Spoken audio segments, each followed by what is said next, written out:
ప్రేతాసనాసీన పంచబ్రహ్మ స్వరూపిణి. పంచ ప్రేతాసనాసీన, పంచ అంటే 5, ప్రేత అంటే ప్రేత ఉంది, ఆసనాసీన ఆ ప్రేతాలను ఆసనంగా చేసుకొని అమ్మ ఆసీనురాలై ఉంది, పంచ ప్రేతాసనాసీన. ఆ తర్వాత నామాలు ఏమయ్యాయి? పంచ బ్రహ్మస్వరూపిణి. రెండింటికి ఏం లింక్ ఇప్పుడు చూద్దాం. అమ్మవారు ఫోన్ ఉందా? అందరికీ ఫోన్ ఉంది కదా. ఇప్పుడు ఆ ఫోన్లో ఛార్జింగ్ లేదు, వాడండి ఫోన్ని, వాడండి అబ్బా. వాడలేరు. ఛార్జింగ్ పెట్టిన తర్వాత వాడతారా? సో ఛార్జింగ్ లేకముందు అమ్మ ఎవరు? పంచ ప్రేతాసనాసీన. ఛార్జింగ్ అయిన తర్వాత వాళ్ళే ఏమయ్యారు? పంచబ్రహ్మ స్వరూపిణి. అంటే అమ్మవారు శక్తి అన్నమాట. మీలో ఎంతైనా గొప్ప గొప్ప క్వాలిటీస్, అంటే మీ ఫోను మొత్తం ₹1,00,000 ఆండ్రాయిడా, ఐఫోనా, S23నో S25లో ఏవో ఏ మోడల్ సూపర్ ఉండొచ్చు, ఛార్జింగ్ లేకపోతే ఏం చేస్తారు?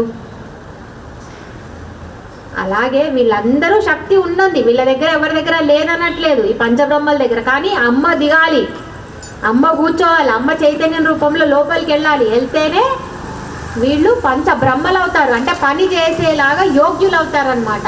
కాబట్టి పంచబ్రహ్మ స్వరూపిణి అమ్మవారు. ఇప్పుడు ఇలా వెళ్ళి చిన్మయి అంటే అంతటా నిండి ఉంది.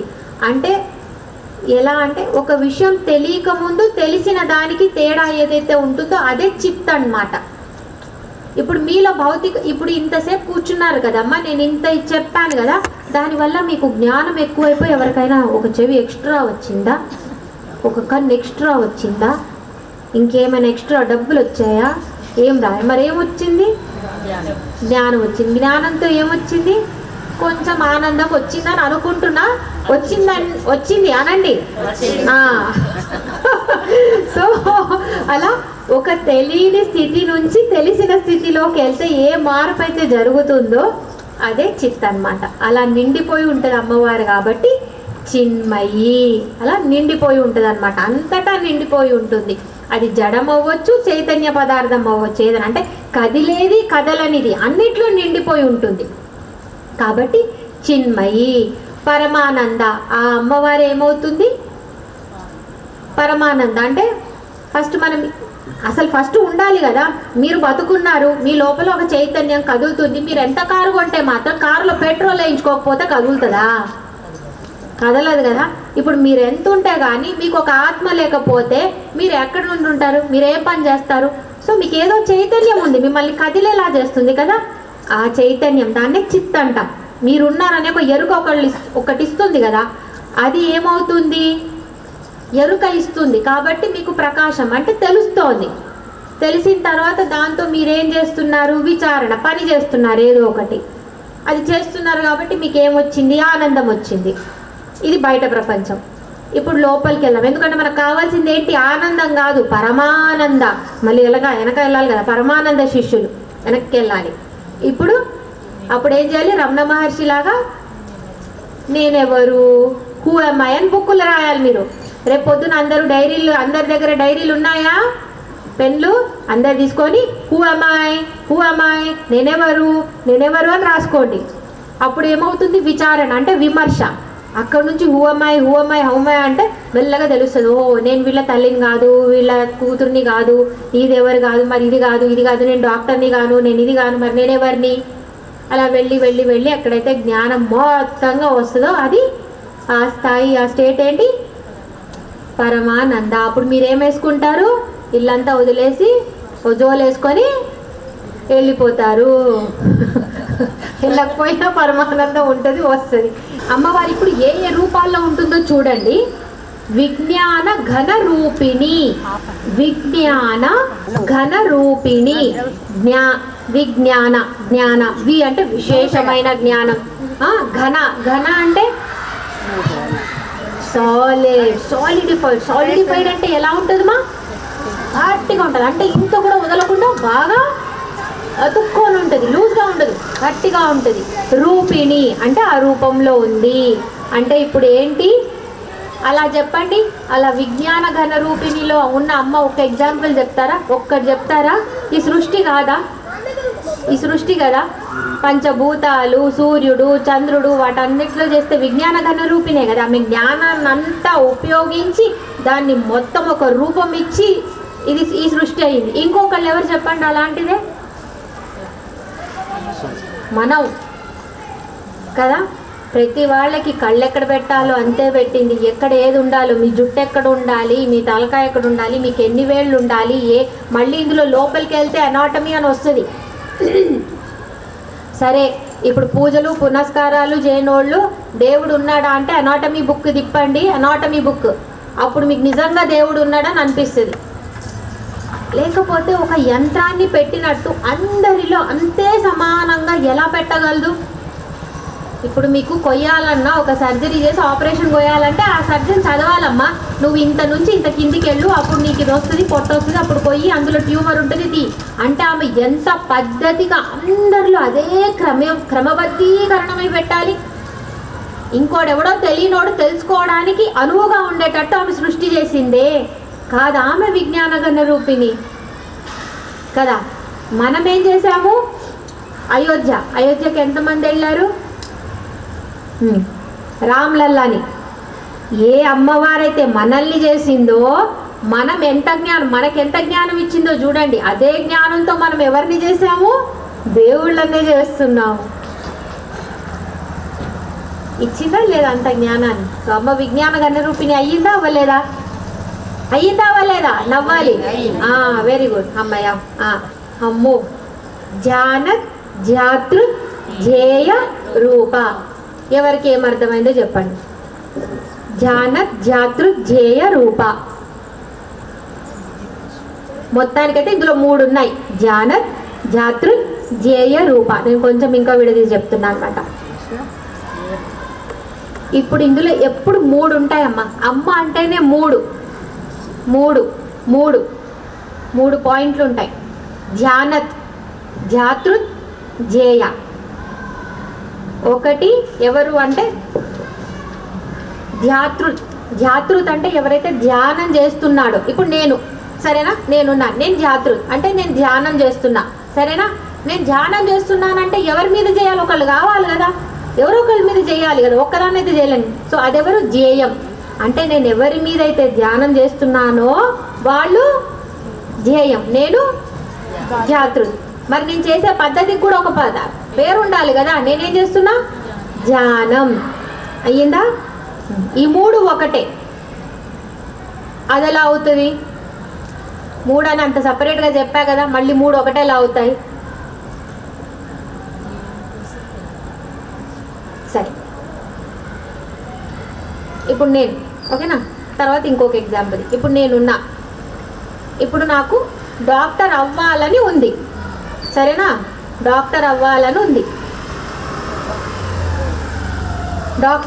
ఉంది. అప్పుడు ఏముండింది? అవ్వాలని ఉండింది. ఆ తర్వాత ఏముంది? ఆ తర్వాత దానికోసం నేనేం చేశాను? ఒక పద్ధతి, ఒక ప్రక్రియ ఫాలో చేశాను. ఏంటి? ఒక ఎంసెట్ ఎంట్రన్స్ రాసాము, ఎంబీబీఎస్ చదివాము, ఆ తర్వాత పీజీ చేసాము, ఆ తర్వాత ఇప్పుడు నువ్వెవరు అంటే నన్ను ఏమంటారు? డాక్టర్ అంట. ముందు 20 సంవత్సరాల ముందు నేనేమన్నా నాకు కావాలని ఉంది అన్న.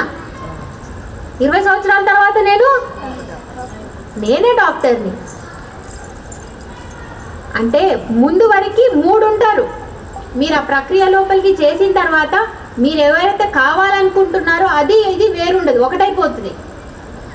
సో అందుకే మీరు ఎప్పుడైతే మంత్రోపదేశం తీసుకున్నా, లేకపోతే అమ్మవారిని ఉపాసించినా, కొన్ని రోజులు, కొన్ని సంవత్సరాల తర్వాత మీకు అమ్మవారికి ఉపాసించే దేవతకి భేదం ఉండదు. అంతే కదా. ఇప్పుడు నా దగ్గరకు వచ్చారు, ఇప్పుడు నా దగ్గరకు వచ్చిన తర్వాత నన్ను నమ్మి నేను ఏది ట్రీట్మెంట్ ఇస్తే తీసుకుంటారా, లేకపోతే నువ్వు బుక్ ఓపెన్ చేసి బుక్లో ఏది ఉంటే అదే తీసుకుంటావు అంటారా? నమ్ముతారు కదా. బుక్ కన్నా నన్ను ఎక్కువ నమ్ముతారు. ఎందుకంటే నేనేం చెప్తా, బుక్లో ఉన్న దానికన్నా మళ్ళీ ఎక్స్పీరియన్స్ అని కూడా ఒకటి చెప్తా. ఇది నా ఎక్స్పీరియన్స్, నేను ఇలా చూశాను, ఇక్కడ ఈ పరిస్థితులను బట్టి ఇది ఎక్కువ ఉంది వ్యాధి, దీనికి ఈ మందు పనిచేస్తుంది, మీరు ఇది వాడండి బాగుంటుంది, ఇలా కదా. ఇది చేస్తున్నా. సో ఏమవుతుంది అంటే, అందుకే ఏమవుతుంది, మనం కూడా ఏమవుతాం తెలుసా, కొన్ని రోజుల తర్వాత ఉపాసన చేసిన తర్వాత మనమే నడిచే దేవాలయాలు అవుతాం. అంతే కదా. ఉపాసన దేవత ఎక్కడ కూర్చుని ఉంటుంది? గుళ్ళో కూర్చుని ఉంటుంది. మనమే నడుస్తున్నాం, ఉపాసన చేశాము, ధ్యానం చేశాము. ఇప్పుడు ఆ దేవతకి మనకి తేడా లేదు. మీరేమయ్యారు అప్పుడు? నడిచే దేవాలయాలు అయ్యారా? కోవెలలు అయ్యారా? మనం అందరం ఏమవ్వాలి? ఆ నడిచే దేవాలయాలు అవ్వాలి. ఎవరినైనా పట్టుకోండి అబ్బా. ఎందుకంటే ఎందుకు పట్టుకోవాలి? అవసరమేంటి? ఎందుకు పట్టుకోవాలి? మేము పట్టుకోము. ఎందుకంటే ఆమెనే పరమానంద కాబట్టి. మీకు ఇప్పుడు వచ్చే ఆనందాలన్నీ చిన్న చిన్నవి. ఒక రోజు ఉంటుందో, 2 రోజులు ఉంటుందో, 3 రోజులు ఉంటుందో తెలియదు. ఇది ఎప్పటికీ ఉంటుంది కాబట్టి. అర్థమైందా? ఈ ధ్యాన ధ్యాతృ ధ్యేయ అయితే అర్థమైందా? ముందు 3, తర్వాత ఈ 3 ఒకటైపోతుంది. అందుకే ఏమంటారు తెలుసా? మీరు తినేటప్పుడు పాతకాలం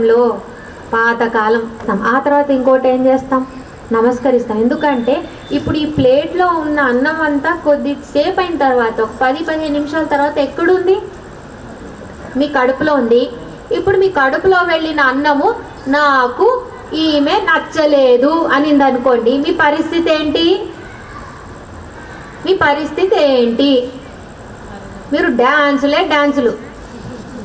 అది బయటికైనా రావాలి. అలా అయినా ఇలా అయినా. ఎప్పుడైనా అది అలా అనిందా? ఒక్కసారి అంటేనే ఎంత పైకి కిందికి అయిపోతాం కదా. ఇప్పుడు ప్లేట్లో ఉన్న అన్నము కొద్దిసేపు అయిన తర్వాత మీరవుతోంది, మీకు శక్తిగా మారుతుంది, మీకు ఆలోచనగా మారుతుంది, మీకు పని చేయడానికి సహకరిస్తుంది, మీకు జ్ఞానంలా మారుతుంది. అంటే మీరు తినే అన్నం మీద మీకు ఎలాంటి భావన ఉండాలి? మీరు చెప్పులు వేసుకొని తింటారా? మీరు 10 మందితో మాట్లాడుతూ తింటారా?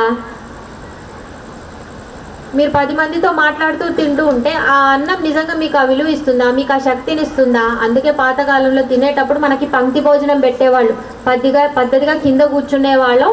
తినేటప్పుడు ఎవరితో మాట్లాడకుండా అందరు ఒకేసారి తినేసి లేచి గమ్మున వెళ్ళిపోయేవాళ్ళం. ఇప్పుడంటే నిల్చొని తింటున్నాం, ఒకటి తప్పు. 2వది మాట్లాడుతున్నాం, 3వది చెప్పులేసుకుంటున్నాం. సరే, అది కానివ్వండి. రమణ మహర్షి ఆశ్రమంలో టైం ఉంటుంది, 10 నిమిషాలు. 7ంటికి అనుకుంటా ఉదయం, తర్వాత 12ంటికి, మళ్ళీ సాయంత్రం 7ంటికి అనుకుంటా. కరెక్ట్ ఆ టైంకి అక్కడ నిల్చోవాలి తెలుసా? మా లైన్లో గేట్ అప్పుడే ఓపెన్ అవుతుంది. ఓపెన్ అవ్వగానే ఇలా తలుపులు తీయగానే టకటకటకటగా వెళ్ళిపోవాలి, సౌండ్ లేకుండా వరుస కూర్చోవాలన్నమాట. మంచిగా బనానా లీవ్స్ విస్తరా అన్ని మంచిగా పెడతారు. ఫుడ్ మాత్రం బాగుంటుంది. పెడతారు. 10 నిమిషాలు కూడా కాదు, 5 నిమిషాల్లో తలుపు మూసేస్తారు. ఇక తర్వాత నువ్వు వస్తే బయట తినేదేం లేదు. అలా 2 వరుసలు అనుకుంటా, 2 రౌండ్లు అయిపోతుంది అనుకుంటా. మేము అలా ఒకసారి 2 సార్లు కరెక్ట్గా దొరికాము, ఒక 2 సార్లు లేట్ అయిపోయాం. అంటే ఒకటి పద్ధతి, దేనికైనా టైం, డిసిప్లిన్, టైము. 2వది ఏంటి అంటే ఏ పద్ధతి అయితే వాళ్ళు ఇంకా ఫాలో అవుతున్నారు అనేది. మీకోసం ఏం ఆగరు. విఐపి నువ్వేం సంబంధం లేదు, నీకు ఫ్రీగానే ఇస్తాం, కానీ నువ్వు టైంకి రా. నాకు అది బాగా నచ్చింది అక్కడి. సో మొత్తానికి ఒకటి డాక్టర్ చెప్పాను, ఒకటి మనం తినే అన్నం గురించి. సో ఇప్పటి నుంచి మీరు ఏమంటారంటే పెద్దగా ఏం వద్దు, కానీ తినే అన్నాన్ని చూసి అమ్మ ఈరోజు నాకు ఆహారంగా వస్తున్నావు, నీకు చాలా ధన్యవాదాలు. ఈరోజు ఇక్కడ నుంచి ఒక 10 నిమిషాల తర్వాత నాకు శక్తిలా మారుతున్నావు, దానికి చాలా చాలా కృతజ్ఞురాల్ని. అందరు ఎంతో మంది సహాయపడితే కలిసి దీన్ని దున్నితే రైతు తర్వాత కిరాణా ఎక్కడెక్కడి నుంచో దాటి ఇక్కడి వరకు ఈరోజు నా ప్లేట్ మీద వచ్చావు. వాళ్ళందరికీ కూడా నా వైపు నుంచి ఒక నమస్కారం. నాకు ఈరోజు ఈ అన్నం నా దగ్గర వరకు, నా చెయ్యి వరకు తీసుకొచ్చినందుకు ధన్యవాదం. నువ్వు నా లోపలికి వెళ్ళి శక్తిలా మారు, నాకు అనుకూలమైన శక్తిలాగా మారు, నాకు కరెక్ట్ బుద్ధినివ్వు. పెద్దగా ఏమీ రాకపోయినా ఇది అనుకొని తినడం మీకు అది ఎప్పటికీ కూడా మీకు ఎంత కావాలో దానికన్నా ఎక్కువే చేస్తుంది కదా. పిల్లాడు అమ్మని పాలు కావాలంటే పాలని కూడా నోట్తో చెప్పలేనోడు ఏం చేస్తాడు? కెవ్వుని ఏడుస్తాడు. అబ్బకి అర్థమైపోతుంది. సో మీకు ఏ మంత్రాలు ఏం రాకపోయినా ఉన్న భాషలో చెప్పండి, మీకు ఆ అన్నం ఎంత మంచి చేయాలో ఎలా చేయాలో వెళ్తుంది, ఏ రోగాలు రావు. నిజంగా మీరు అప్పుడు డయట్ కాన్షియస్, ప్రోటీన్స్ ఇంత తినాలి, ఫ్యాట్ ఇంత తినాలి, కార్బోహైడ్రేట్ ఇంత తినాలి, ఇది ఇంత కప్లో వేసుకుంటాను, ఈరోజు 250 గ్రామ్స్ నేను ఎక్కువ తిన్నాను, ఈరోజు తక్కువ తింటా, అవేం అవసరం లేదు. అమ్మని కొలుస్తామా? అమ్మ ఈరోజు ఇంత ప్రేమ ఇవ్వు, 200 గ్రాముల ప్రేమ. అమ్మ రేపు 1000 గ్రాముల ప్రేమ ఇవ్వు, ఈరోజు నాకు కొంచెం ఎక్కువ అవసరం ఉంది, జిమ్కి వెళ్ళాను. అమ్మ ఈరోజు నువ్వు తగ్గించు. అంటావా? లెక్క లేకండి అబ్బా అమ్మ దగ్గర. నేను చేసేది అదే, లెక్క వేయను. అమ్మా నువ్వు ఈ రూపంలో నాకు ఈరోజు వచ్చావు, చాలు, నీకేది మంచో నీకు తెలుసు, అది చెయ్యి. ఆ బుద్ధి నువ్వు, సద్బుద్ధి నువ్వు దీంతో, ఈ అన్నంతో. ఎందుకంటే దీంట్లో లాస్ట్ది ఏదైతే ఉంటుందో అన్నిటికి వెళ్ళి తర్వాత ఇది వెళ్ళి బుద్ధిలా మారుతుంది ఇదే అన్నం. అందుకే ఎవరు పెడుతున్నారు అనేది కూడా చాలా ఇంపార్టెంట్. మంచి ఉద్దేశంతో పెట్టాలి. మంచి ఉద్దేశంలో పెట్టకపోయినా మీరు దాన్ని ఏమంటారు, మంచిగా అనుకుని తర్వాత తినొచ్చు. అమ్మ ఎక్కువసేపు చెప్పేశాను కదా దీని దగ్గరే. సరే, నెక్స్ట్ ధర్మాధర్మ వివర్జిత. ధర్మ వివర్జిత. అమ్మకి ధర్మము లేదు, అధర్మము లేదా? అదేంటి, అంత ఆమె వల్లేగా జరుగుతుంది. సరే, ధర్మాధర్మ వివర్జిత ఇవి రెండు అమ్మకు లేవంట. ఇప్పుడు చిన్న పిల్లలు ఇక్కడ ఎవరున్నారు? పాప ఉంది కదా మేడం. ఇప్పుడు ఈమెకి ఏం కొనిచ్చారంటే మీరు ఒక షార్ప్ టాయ్ కొనిచ్చారు. బాగా ఏడుస్తుంది, పెంకి వినట్లేదు, షాప్ దగ్గరికి వెళ్ళింది, పరువు తీసేటట్టు ఏడుస్తోంది. కొనిచ్చారు. కొనిచ్చిన తర్వాత దాంతో కొద్దిసేపు ఆడింది, ఆ తర్వాత దాంతో షార్ప్ కదా దెబ్బ తగిలింది. ఇప్పుడు ఎవరు బాధ్యులు? మీరా, పాపనా? సరే, దాన్ని భరించేది ఎవరు? పాప. మీరేం చేశారు? కొనిచ్చారు. అలాగే మీరు ఏమైనా కోరికలు అడిగితే ఇస్తుంది. ఇప్పుడు అది మీకు మంచి చేస్తుందా చెడు చేస్తుందా అది అమ్మకి సంబంధం లేదు. ఆ తర్వాత దానికంతా మీరే బాధ్యులు. అందుకే సంకల్పం చేసి కోరికలు అడిగినప్పుడు కూడా పద్ధతిగా అడగండి, కరెక్ట్గా. నాకు ఇల్లు కావాలి, ఇల్లు కావాలంటే ఇల్లు ఇస్తుంది. కానీ ఇల్లు నువ్వు పద్ధతిగా కట్టుకోలేదనుకో, అదే రేపొద్దున నీకు రోగాలకి నిలయం అవుతుంది. అంటే అడుగుతాము, ఒక కోరిక అడుగుతాం, కానీ అంతే ఇస్తుంది. ఆ తర్వాత అంతా మీరు మరి జాగ్రత్తగా వేసుకోవాలి. లెక్కలు వేసుకుంటారా? మనకంత తెలివి ఉందా? అలాంటప్పుడు ఏమనాలి? అమ్మ మాకేది మంచో నువ్వే ఇవ్వు, అది బెటర్ కదా, అది బెస్ట్ కదా. అట్లా అలా చేసినప్పుడు ఏమవుతుంది? ఇవన్నీ కూడా అంటాం ధర్మాధర్మ వివర్జిత. మళ్ళీ ఇంకొకటి ఇక్కడ, అప్పుడు అక్షరాలని చెప్పాను కదా, అక్షరాలే ఏమవుతాయి? మంత్రాలు అవుతాయి. తిట్టాలంటే కూడా ఏం పనికొస్తాయి? అక్షరాలే కదా. ఇప్పుడు అక్షరాలకు అంటిందా ఏమైనా? మరెవరికి అంటింది? మనకి. తిడితే మీరు చెడతారు, దాన్ని మంత్రంలా తీసుకుంటే మీరు బాగుపడతారు. ఇప్పుడు ఎవరి చేతిలో ఉంది? అమ్మ చేతిలో ఉందా? అమ్మకి ఇది అంటదు, అది అంటదు. అర్థమైందా? ధర్మాధర్మ వివర్జిత. అమ్మ ఒక్కసారి అన్ని పేర్లు చెప్పండి, ఎందుకంటే ఇవన్నీ వరుసగా చెప్తాను. ఇంకా విశ్వరూప, జాగరణి, స్వపంతి తైజసాత్మిక, సుప్త ప్రాజ్ఞాత్మిక, తుర్య సర్వావస్థ వివర్జిత, సృష్టికర్త్రి బ్రహ్మరూప, గోప్త్రి గోవింద రూపిణి, సంహారిణి రుద్రరూప, తిరోధానకరీశ్వరీ, సదాశివానుగ్రహద పంచకృత్య పరాయణ.